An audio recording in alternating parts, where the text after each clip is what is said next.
Hello, everyone. This is Kevin Daisey with the Managing Partners Podcast.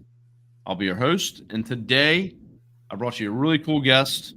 We're going to learn about cash and other things for your law firm.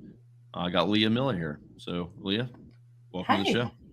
thanks. It's good to be here. I'm excited.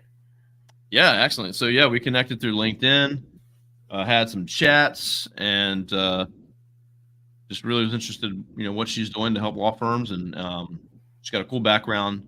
She's been in the trenches. So hear a little bit about her story, but then we're going to get into some conversations about your books, cash flow, and what that all means, how that can help you set goals and grow your firm. So stay tuned.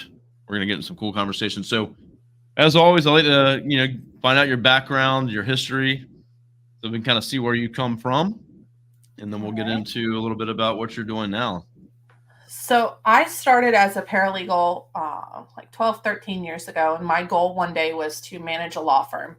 And I figured, I'd be like old in my 40s or something, which doesn't seem old anymore. But at the time, it seemed really far off. And through hard work and right place, right time, I actually was promoted to law firm administrator, manager of a personal injury law firm when I was only 26 years old. And so I reached the goal fast, and I went on and got my bachelor's degree and my MBA. And my role at that firm really evolved to CFO, firm administrator, person that did all the things in the firm. It was a personal injury law firm. And I loved it. And like I said, that was the goal. Like that was the end goal. But I'm a driven person who wants to keep doing more and more. And so I was going to do bookkeeping on the side just for fun. And so I started doing that last year. It's actually February 2023 is when I started my company. And so it was just going to be a part-time thing for a while. And I saw a really big need in the law firm community for somebody that can give guidance, financial guidance to law firm owners. And so my business kind of took off quicker than I thought. I was doing bookkeeping and fractional CFO services and just a lot of financial consulting for mostly law firm owners. And so May of 2023, I was able to go full time with my business and left my firm administrator CFO job at the personal injury firm. Also because I had a long commute. It was about an hour commute and I have 3 kids. So it just wasn't working. That wasn't working anymore. And so I saw an opportunity to create a life that would really complement, my professional life, and my personal life could really complement each other with what I'm doing now. And so I went full time in May, and things have been great. I have a goal to reach as many law firm owners as I can to just help them feel more confident in their financials. And I'm doing that through the fractional CFO services and bookkeeping services for law firms. That's awesome. Yeah. So, I think what's interesting too is, with your background, so you were there in the trenches, running a firm, doing all the things that you're basically applying to your business, which you saw a need for. So you're not just this coach out there or this person that's like talking about this stuff. Like you've done it, and now you're able to do that for others. So I really like that background, because there's so many people out there that tout they do it, but they've never actually done it for a firm or been inside the firm to do it. So I think that's a big plus right there. Yeah. Financials in a law firm are so unique, and they're different than other industries. And so, yes, I have the education in the background for the financial part because I do have my MBA, but I know the unique situation in a law firm, especially contingency fee law firm, because that's what I worked in for years. So, with contingency fee firms, you have some months that are really, really, really good. And you're like high on the mountain and making all this money and everything feels great. And then the next month it can be the complete opposite, where you're like down at the bottom. Are we going to make payroll? What's going on? And even not in a contingency fee firm, I always explain, I do some work with a landscaping company. And so like, if they're having cash flow issues, they can go out and kind of hustle some jobs this week and get that cash in quick. Mm-hmm. Whereas A law firm, especially a contingency fee firm, you have a client that you sign up today, you're not going to see any cash flow from that for 6-18 months. And so, I can use my experience in that environment with my financial, education and background to kind of put it together and really help law firm owners understand all of that. Yeah, actually, no, that's a good point. And just a side tangent here is everyone listening, especially a lot of my attorneys that I see tuning in often, we're all business owners. I own businesses. You all own businesses. You're running your law firms. So welcome her to the party and entrepreneurship, right? Running your own business.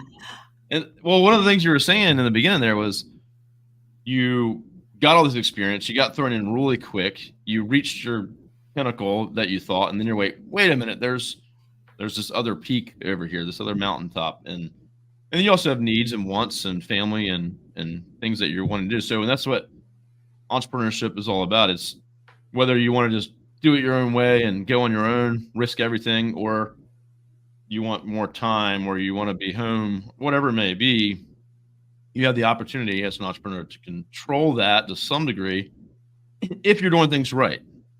If you're listening to the right people, reading books, applying these systems, cash flow, your books, the ones that do these things and apply what they're hearing on this show or books or anywhere are the ones that are actually controlling their outcome versus I run a business and it runs me. And there's a lot of lawyers that are in that spot for sure. So yeah, that's the need that I saw with law firm owners is just having goals and taking this step to make the strategic decisions with your finances and move towards those goals instead of just, is there cash in the bank? Are we doing good this week? Yes, we're successful. And a lot of law firm owners, they do really well like that. But I feel like you can reach that next level if you kind of use that business, acumen to make those decisions and move towards those goals. And so that's what I really like to help with. So, yeah, I mean, this was recent. I can't remember who I was talking to, but that doesn't matter for this point. What's your growth goal? What is your goal next year? To grow by 10%. And that was their year always just 10% every year. And it was what do you break down how you're going to do that? And then I don't know. They don't know. There's just, well, it would be nice to be 10% every year. And that's what we're looking at. And so if you don't have a plan to get there or financials or a budget or are you going to hire another attorney?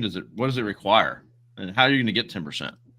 And honestly, for my company, our books, we're always improving our books and our P&L and more detail, every time we look at them, it's more detail. We add this, do that. And, how you price your services, your products, are you profitable? The more information you have for what your people are doing, what they're working on, the time they're spending, what they cost. I mean, you have to have all this information to be okay, well, now we know what all this is. Now I can actually create a budget. What's my marketing budget? Advertising budget? Can I hire another paralegal or office administrator? All these things. And so it really comes back to what you do and how you help before you can make any of those decisions. Yeah. So. And that's what, when I'm working with clients, I always start with what's your goal and what does that goal mean to you? So I want to raise, my profit by 10% or, my revenue by 10%. And that's great. But what does that mean for you? What is that going to do for you? What's the bigger goal there? But then we can kind of work backwards from that goal. So, it's beginning of the year. I've been having a lot of conversations about revenue goals for the year. And, I have a client say, I want to reach $2 million this year. And so we look at one historical data of how much each case or client brings in and also what they have coming. And I break it down and I say, okay, to reach that, you need to close 20 clients a month. And they're like, oh, but right now I'm only doing 10 clients. And it's okay, so that's what you have to work towards. What does that mean as far as, do we need to increase our marketing and our advertising budget so that we can bring in more leads? because you're going to need more leads than just 10 a month. You're going to need more than that because you don't close all the leads. Do you have enough staff to work those extra cases a month? So do we need to hire a paralegal? Do we need to hire an associate attorney? What does that look like? And what does that balance look like? Because you don't want to spend too much on advertising and not be able to handle the cases coming in, but you also don't want your staff to be sitting around waiting for cases to come in. So there's a balance there. And I think that really comes down to looking at the financials often, which I've historically, I don't know that a lot of business owners, not just law firm owners either, it's just business owners in general, they just don't look at the financials enough to make those changes and make those strategic decisions. And so that they can reach those goals. They're just maybe reaching the goal at the end of the year, maybe not. And so I think if you're looking at the financials and really spending time on that, that's what's going to get you to those goals.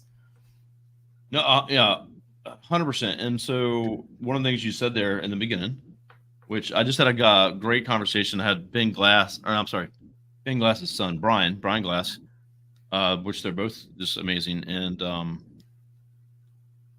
his whole thing was every year then they set their goals is what does that mean to me? And what does that look like to me in a year if I hit that goal? Is it really going to change my life or the firm?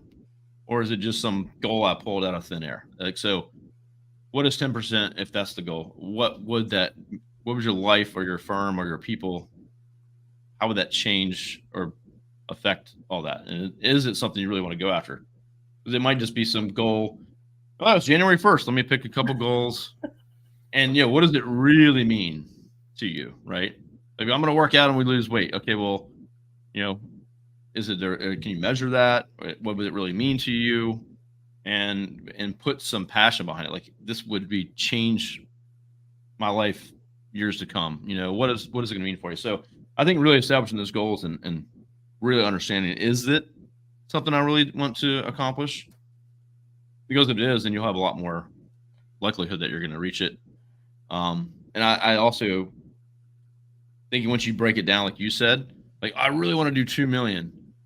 Well, you got to double everything you're doing. At least you understand the effort and the challenges ahead versus, I thought it'd be like easier than that. I only got halfway there, Well, and I have a lot of clients and I talk sometimes about, like, people will be like, what's the industry benchmark? Like, how much should I spend on advertising?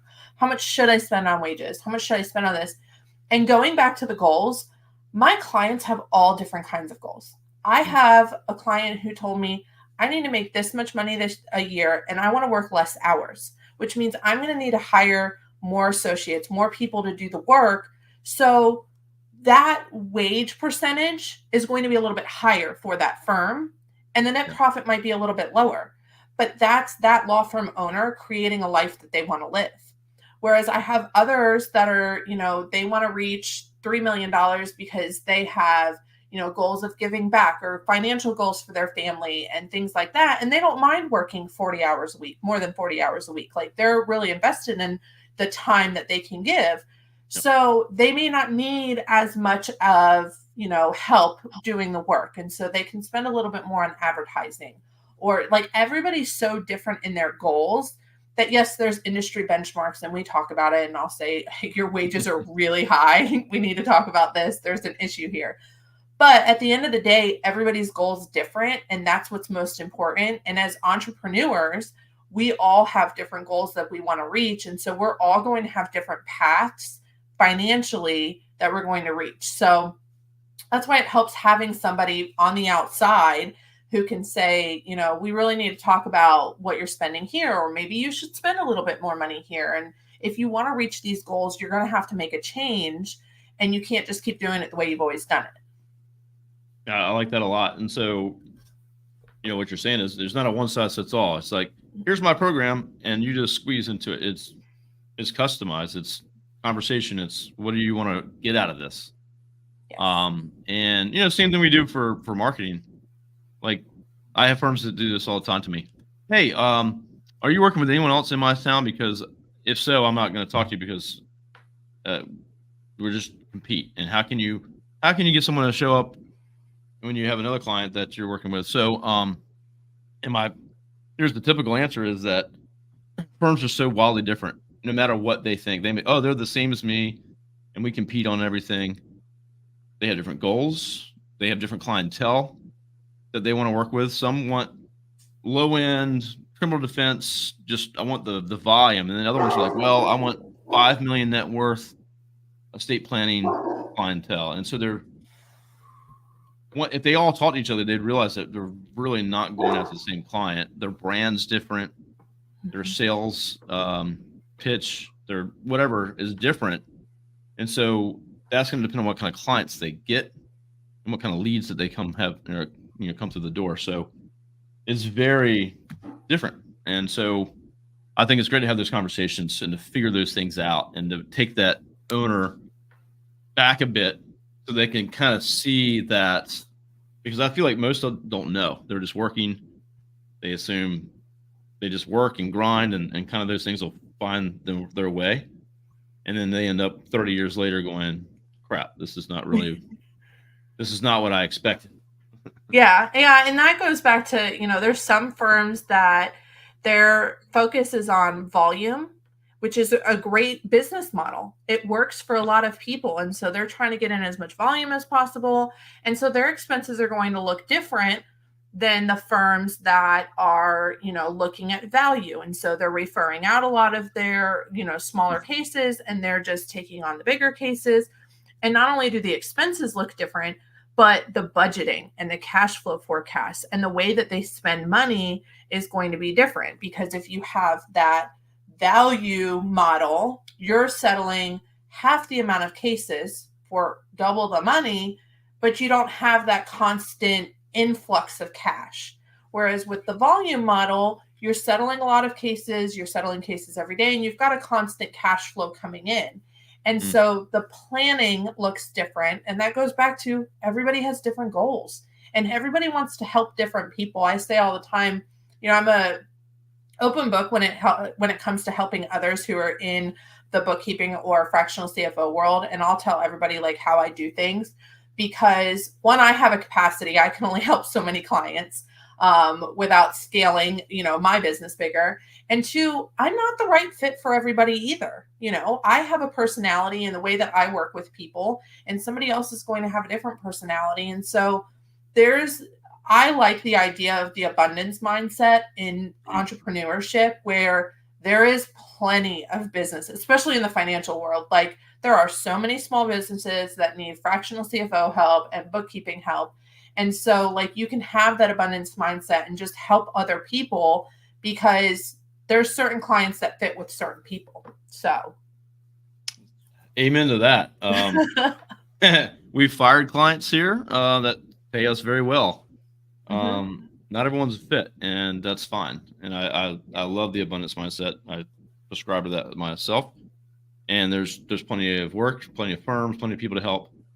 And the ones that want to be helped and want to work with you, right? And so it's not worth, just sign up everybody you can, just and have, well, my team would be stressed out or leaving if I signed certain clients. So yeah, you gotta be picky. Yeah, that's a mindset shift that I've navigated, and I feel like I can now help my clients navigate. Because obviously in the beginning, it's like you want everybody because you need to survive. It's hard. Being a business owner is hard, but that's when the planning comes in. And so you're not taking clients and cases that don't match with you. When you have a plan and a budget and your financials are in order, you can be a little bit more picky, and you can do the work that really means something to you and that means something to your staff or your team, because, you want them to be happy too. And you don't want to have to just be taking, people that don't fit as clients because you need to make payroll next week. And so, having a financial plan really, it helps in all different areas as an entrepreneur in your business. Yeah, 100%. And, we let go of clients. We just fire maybe the wrong, some we fired because they might have been like mean to my staff or something like that.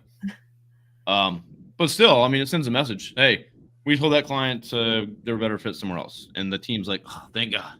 And it's just that's a hard thing to do. It took me forever to kind of get to that point where I'm like, we're gonna say no to a business. That's ridiculous. That's that's a turning point, right? When you can do that Yep. and say, hey, we're not the best fit, or hey, your case, what you're looking for, there's a firm down the street, we're happy to refer you to them. And that's I think that's a big step when you can get to that point.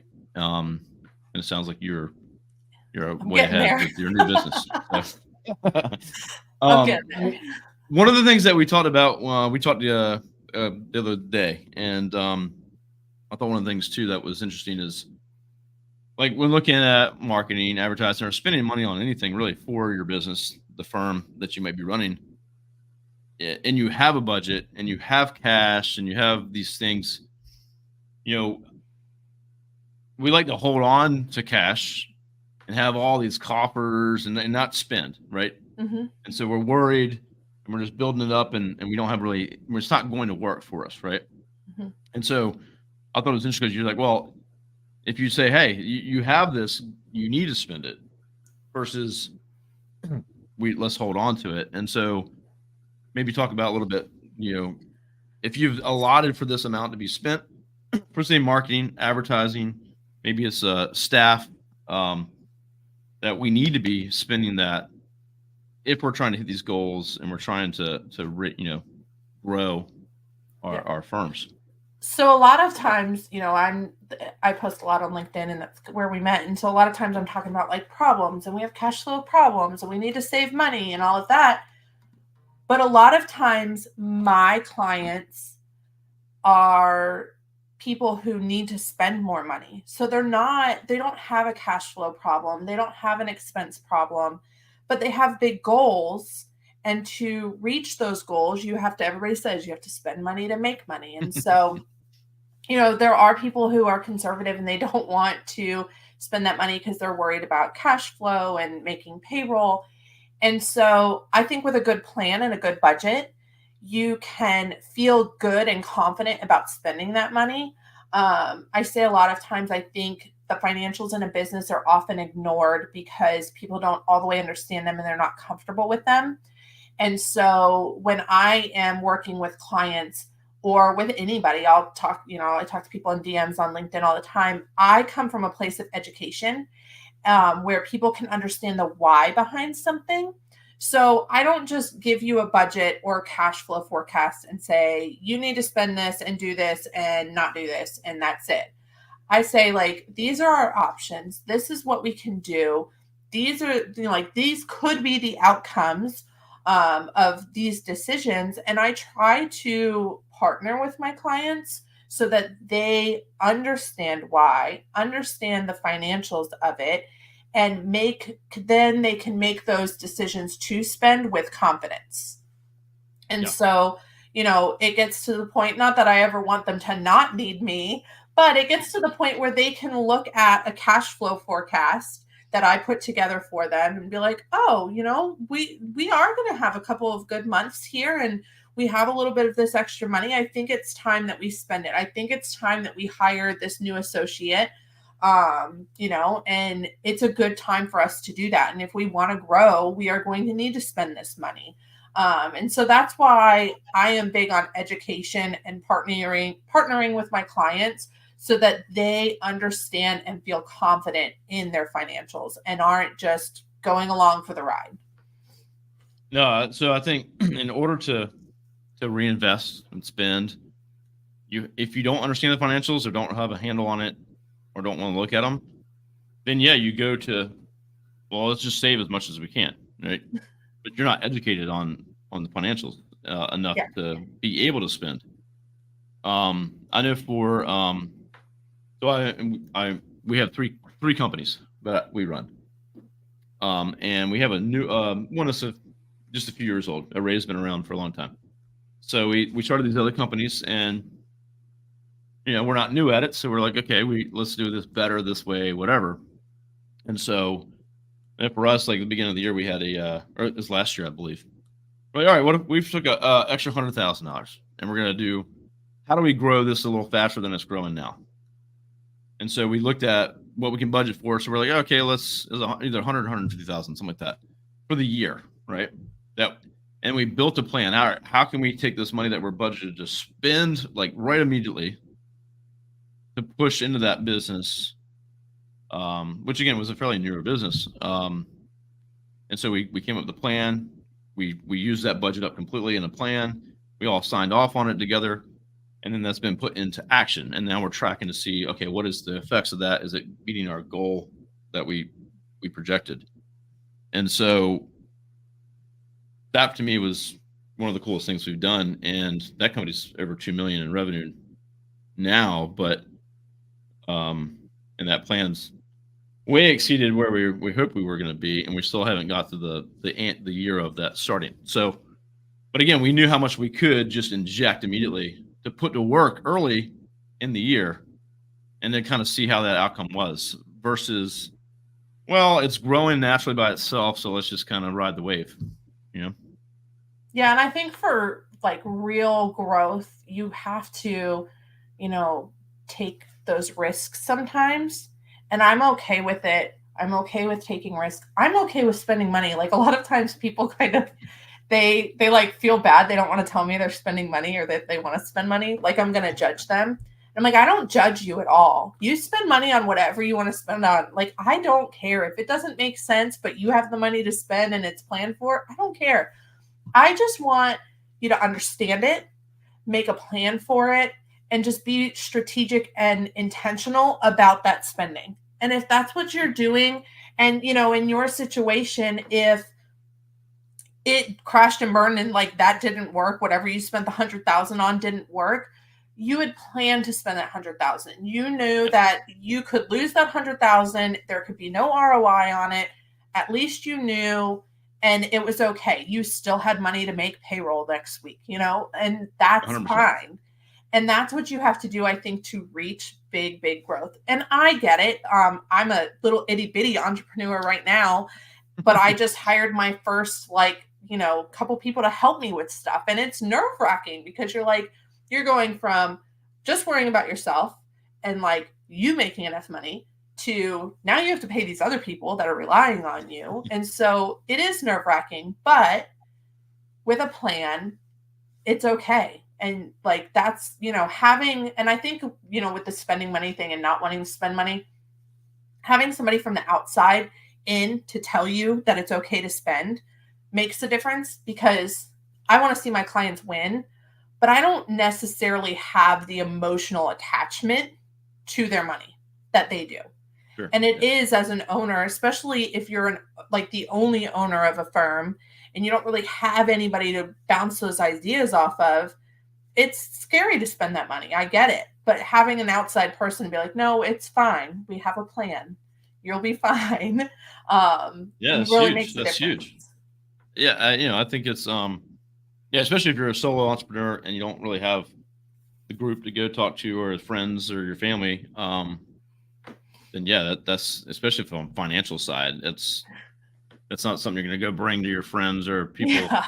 Unless you're, there are groups out there like mastermind groups and tight groups that you can share some stuff and ideas, and I totally encourage that if anyone's not in the group. But I think from the financial side, it's like having someone that is professional and understands the numbers in the books to be like, yeah, you can go spend this. Like, go ahead. Yeah. And even if, some firm owners, they understand it. Some firm owners have a business background, but at the end of the day, they don't necessarily need to be spending their time getting into the nitty gritty of all of it. Whereas I, get into it and really analyze it. And then I provide it to my clients in an easy to understand, spreadsheet, forecast, whatever it is. And then we can hit the high points of it. And that's what I really do for my clients is, we look at it from a big picture view a lot of times and just hit the high points of things, as opposed to, we don't spend hours getting into the nitty gritty unless it's, there's an issue and we need to. But that's what I provide. And so I want to educate the firm owner in the financials, but I don't necessarily expect them to go and categorize transactions in QuickBooks. Their time's better spent other places. Yeah. we get, we define some meetings every month for each company, and we go at the lineups, we get into high level stuff. We don't go into, all right, what was this $3 charge for? My business partner, he gets all the credit card statements, bank statements, and he goes through that himself. But he's that's what he likes to do, and he's spends the time to do. But that's kind of his role on top of our financial admin and all that other stuff. So Yeah. he's just kind of the checks and balances on some of that stuff. But no, I totally agree. Yeah, run your firm. You shouldn't be getting in the weeds on that stuff. Just like, I got clients that write their own SEO content and they do all that stuff themselves. And at a young point in your firm, maybe that does make sense because you don't want to hire it out. But at some point, you shouldn't be doing that stuff. Yeah. So profit first. So that's been mentioned on this podcast about 1,000 times. I just had R. John Robbins on. He's partnered with Profit First. Profit First for Law Firms is his new book. I'm pretty sure Brian Glass I just had on. I know a lot of people that prescribe to it, but you do too, as far as I know, right? Yeah, I do. I always see in the bookkeeping world, people are like, oh, my CPA or bookkeeper didn't like Profit First because, all the bank accounts and all that. Everything's automated now in QuickBooks. It's pretty easy. I like it. My biggest pull to it originally was, which I know isn't the, main reason that people do it, but I see people who get to tax time and don't have the money to pay their taxes. Mm-hmm. And so that terrified me as an entrepreneur because that was a whole new world for me to open up. So that's originally why I started it in my business was everything that came in, I put tax money away. And now that, where it's tax time, I have the money to pay my taxes. And so that was kind of what started it. But then, like having that system as an entrepreneur, especially early on, is great because how much, like I said, I just hired 2 part-time people. I know how much I can spend a month and be completely okay. And so I kept it within that budget. And so, I really like that idea. So how much to spend on your expenses. And I like the idea of my clients taking profit. I want my clients to make money. I don't want them, yes, you have to put some back into the business and you have to spend money to make money.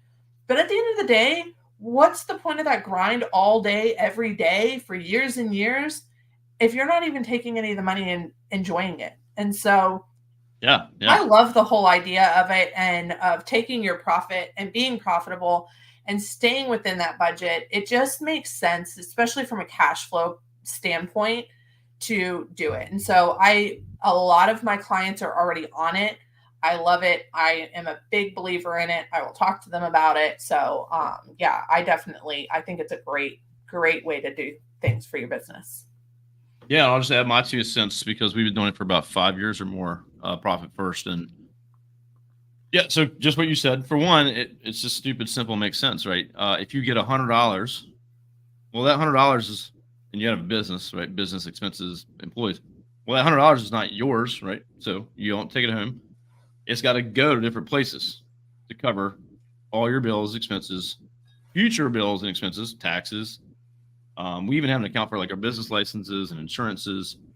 Every February, we're like, man, why is our P&L like crap this month? And like, oh, well, we had to pay business license and insurance and all at the same time every year. We're like, well, all right, well, why don't we have an account for that? Let's put away a percentage. Now we're covered. And so it's just, when I look at what some of the accounts, I know that's all ours for this. This is all ours for that. This is all our profit that we can take right now. And it has nothing to do with everything else that we're doing. Payroll's good. It just makes it so easy to just look at it and not have to get into the financials necessarily. But, and then the profit. So I think it's just the way it's done is backwards, really. It's so you're taking your profit immediately and putting it in a bucket, right? And so me and my partner do is, hey, we could take all this right now, 100% of it. And we're always pretty conservative. So we're like, well, cool, let's take half and put it back in the business and put it to work. Or we can hire that person we want to hire. Do we really need to take this out? And we can make a decision take a little bit, celebrate with it, and then put that other money to work. And so, but if we took 100% of it, we know we're good. Yeah. And I think that's the cool thing. And I ran a business for years where I was making less each year.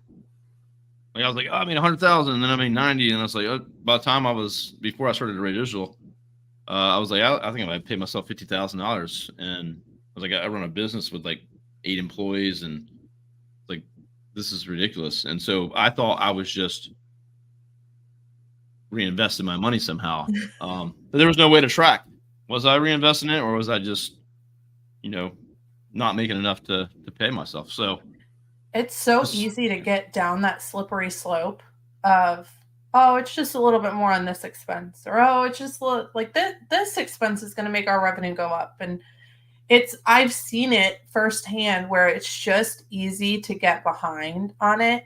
And so I'm a big believer of having a firm foundation of what you're going to do, especially with your financials, and building it from there. And so that's why I think like Profit First is just a good like foundational way to start your business, and just get in that habit of, you don't get the $100 every time, and that's why I get frustrated. And I'm like, everybody knows they have to pay their taxes. You get that $100, you got to put some of it away. I know we all hate it later. Like, oh, taxes? Oh yeah. Yeah, and I know we all hate it. Nobody wants to pay the taxes, but reality is you have to. So you don't get that $100. So take the part you should get. If you know you get 40 of the 100, great. That's your profit. Do with the rest what it needs to be done with it. And so it just makes sense. And going back to, it forces you to look at your financials all the time. And I think you need to have eyes on your financials. And if you have a bookkeeper or a CPA who's doing your books and you're not getting your financials for this month until the end of next month, you have a problem.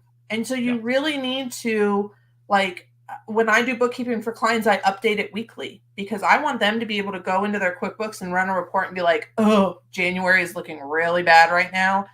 Maybe we should hold off on that big purchase, or maybe we need to get some more revenue in, and make changes mid-month, as opposed to 2 months from now, we're going to make changes to fix whatever went wrong in January. Yeah, you can see what's happening in real time, right? You can make decisions. Hey, crank up the advertising spend, or lower it. We've actually got so many cases this month, and we don't need to spend this extra, or whatever it is. It's hard to make decisions with information from 2 or 3 months ago. So 100%. Yeah. So anyway, Profit First. I've always talked about it. Mike Michalowicz, if you're listening, I've got to speak with him a few times, and just a very simple, basic system, but I think can help everybody listening if you're not doing it, and then do it personally too. Yeah. Right now, if I log in and look at my bank account, my wife, we have a joint account, and it's just a checking, and most people have one account checking. You have no clue what she's bought, spent, or paid bills for. Yeah. And so you just see the number. You're like, oh, we got a couple $1,000s in there. And then you go tomorrow and it's $500. So it's you can do it personally. Maybe not as complex, but restaurant eating out money account. Yeah. All these things, and hey, I can go spend $500 on a dinner and I'm cool, because it's separate from all the other stuff that we're going to do this month. Yeah. So I think just having more conversations around financials, business and personal, is whatever. It's such a taboo subject, and I'm like not taboo. Like, I'm so open about it. I'm almost over I almost am too open about it. Sometimes I talk to friends. I talk to friends sometimes. I'm like, I probably didn't need to tell them that or this, but I don't care. But it needs to be talked about a little bit more, and just especially as business owners, obviously you have to keep a little bit, to yourself, but I even think with your team being as transparent as you can, and obviously there's some things financially you can't share with them, but I think there could be more transparency financially with your team that gives them a sense of ownership and makes them want to do a little bit more and gives them something to like work towards. So I'm big on that also. I totally agree with that. I love that idea. And one of the things that we're doing right now is we're getting a little bit more granular with what people are doing in the company, what they're working on, and then it actually connects to a financial account, like in the books.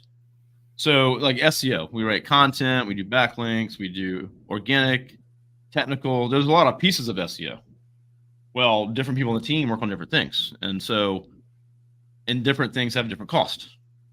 So now when they go fill out their time or do a task, they just tag it with the more granular, and then it goes right to our books, and automatically we can see, okay, we're profitable by this much on this service, but this one we're a little tight. So we should probably not hire more in that area, or we got to cut our expenses. But we explain it to the team. Hey, you're helping us as a company be more profitable. We can hire more people to help you out if you wanted to lead people or add people to your team, or increase your pay, all those things, right? If we're financially healthy, the sky's the limit for everyone here, and we can start to work towards your personal goals and your financial goals. And that's got to be all wrapped up in there. And I think, asking each employee, you should ask each employee, what is your personal goals? What's your financial goals? And what's your professional goals? And how does my company help you achieve those? Yes. If we're flopping or we're not financially healthy, I can guarantee we're not helping you with any of those. Yeah. So, because we don't have time. Like we're struggling. We don't have time to focus on whatever you want to do. Yes. So, no, I agree. I like that. Yeah. So you have to have this. They have to have some knowledge of the financials. They have to have at least some high level. And so every month we have a meeting. Here's our revenue right now. Here's our, monthly recurring revenue. Here's our projected AR, our annual revenue. Here's how many clients we signed. We lost these clients. Hey, we lost this client, and here's the reason. And we make sure that all the good and bad and ugly is very transparent. So there's no surprises. Like, you don't want to work for a company where you're like, I hope they're doing good. I don't know. It's like, and then you get laid off, and you're like, what happened? Yeah. Yep. No, I agree. I like that. I think it's important to do that with your team so that they want to see the company do better. They actually look for improvements, even though it might be small. Everyone's trying to, I got this new piece of software. It's cheaper. It does the same thing. Like, what employee is going to do that unless they really care, right? So, and I got people I know that then they spend, I just did this, or I took all these people out to dinner, and I'm like, are they prospects? Nah, but the company just pays for it, so they don't care. And it's just like, wow, So there's a lot of that out there. Yes, yes, there is. But you don't want that. So, no.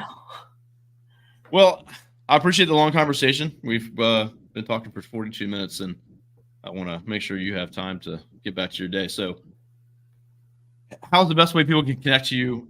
She's full of knowledge. I know she can help a lot of small firms out. If you have just questions, she's very active on LinkedIn. I see her commenting all the time on people's stuff.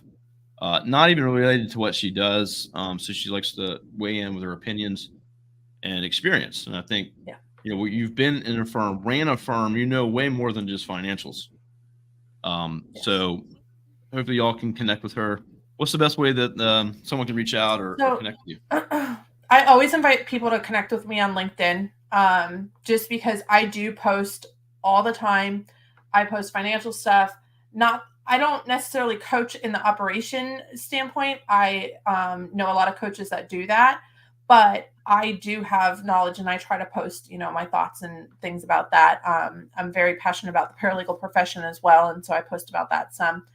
My website, lnmfinancial.com. You can go there and schedule a free 30-minute consultation, and I can talk to you about, how I can help you. I offer packages for all ranges of revenue. I do bookkeeping. I don't necessarily talk about that too much on LinkedIn, but I do bookkeeping for smaller firms, and I do bookkeeping in a way to give you that financial data so that you can make strategic decisions. And I take it beyond just bookkeeping for tax purposes. And so I offer that for my smaller clients. And then the firms that are, pushing towards reaching that 7-figure mark and beyond, those are the ones that I have monthly CFO packages for. And I also have CFO packages, where I can do quarterly and just a one-time thing to kind of get into your financials. So I encourage everybody to schedule a consultation with me so I can talk to you about your needs for your individual firm and goals. And like I said, follow me on LinkedIn or connect with me if you ever have any questions. I talk to people in DMs all the time about my posts. And I'll jump on and talk to people about, any of that. So my goal is to reach as many law firm owners as I can to just help them feel confident in their finances, whether they're my monthly client or just somebody I, connect with on LinkedIn. I want people to feel confident in their finances. Excellent. I love it. I appreciate you sharing and being open to working with anyone and just, having a chat with them. But yeah, lnnmfinancial.com. Yep. At the bottom of your screen if you're on video. Well, thank you so much for joining me today. It's very, we see eye to eye. Yeah. And I think it's a very important topic for those, especially that don't have a handle on it. And for me, I know that's a lot. That's majority. Be honest with you, I know a lot of business owners, and even though they look to do well, or they'd probably do well, they're running wild and they don't really know what's going on. So, yeah. If you need help, reach out to her. If not, reach out to me. You can also comment if you're watching this on LinkedIn, or you can comment on this episode as well, and I'll tag her and she can answer any questions you have. So, awesome. Yeah. All right. Well, everyone will have a great day. Thank you for tuning in. Profit first. I've recommended it a million times.